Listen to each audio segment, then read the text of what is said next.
ये कहानी है दो बैलों की, हीरा और मोती।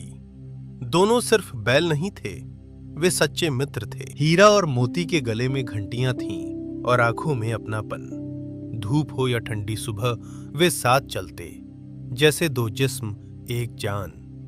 उनके लिए दोस्ती कोई शब्द नहीं, रोज का सहारा थी। साथ काम करते, साथ खाते और साथ ही आराम करते। उनका मालिक था झूरी, जो उन्हें अपने बच्चों की तरह प्यार करता था। झूरी उन्हें सिर्फ काम का जानवर नहीं समझता था, वो खुद अपने हाथ से भूसा डालता, उनकी पीठ सहलाता और प्यार से उनके नाम लेकर बुलाता। शायद इसी प्यार ने हीरा और मोती को इंसानों की भाषा बिना बोले समझना सिखा दिया था। झूरी जब खेत में हल चलाता तो हीरा और मोती पूरी ताकत से जमीन जोतते। उनके बीच ऐसा तालमेल था जैसे बिना बोले भी एक दूसरे की बात समझ लेते हों। खेत की मिट्टी कड़ी होती, सूरज तेज होता, लेकिन दोनों बैल एक एक कदम ताल में रखते। जब एक थकता, दूसरा अपनी ताकत बढ़ा देता। हल की आवाज और उनकी सांसों की लय झूरी के लिए जैसे भरोसे की धुन थी। गांव में उनकी मिसाल दी जाती थी, देखो दोस्ती हो तो हीरा मोती जैसी। घर में सब कुछ ठीक था, बस कभी कभी छोटी बातें बड़े झगड़े बन जाती हैं। झूरी की पत्नी को लगता था कि घर का बोझ बढ़ रहा है और उसके मायके वाले भी ताना मारते थे। उसी खटास ने उस दिन गुस्से का रूप ले लिया। लेकिन एक दिन झूरी की पत्नी नाराज हो गई। किसी छोटी सी बात पर गुस्से में उसने दोनों बैलों को अपने मायके भेज दिया। जब बैलों को लेकर लोग चल पड़े तो झूरी का आंगन जैसे सूना हो गया। हीरा और मोती बार बार पीछे मुड़कर देखते, मानो पूछ रहे हों, हमारा कसूर क्या है। रास्ते में धूल उड़ती रही और उनके दिल में घर की याद बढ़ती रही। हीरा और मोती समझ नहीं पा रहे थे उन्होंने क्या गलती की थी।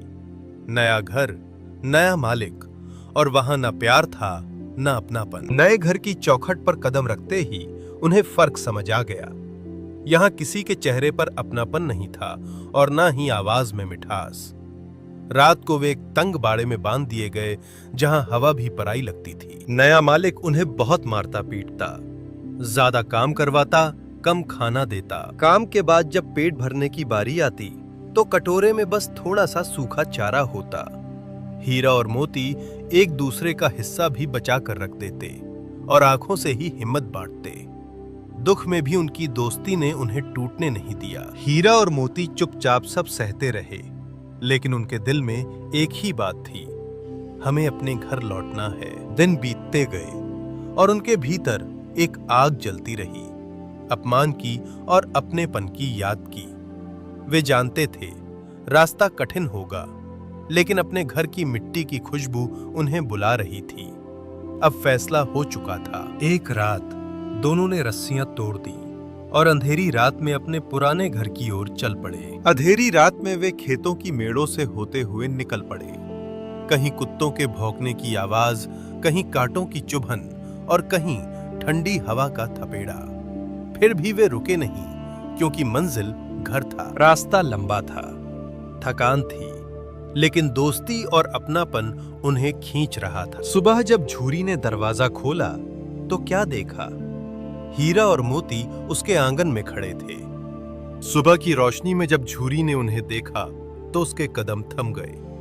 उसने उनके शरीर पर थकान पड़ ली और आंखों में छुपा दर्द भी। उस पल झूरी को लगा जैसे कोई अपना खोकर वापस मिला हो। उनकी आंखों में थकान थी, लेकिन चेहरे पर संतोष।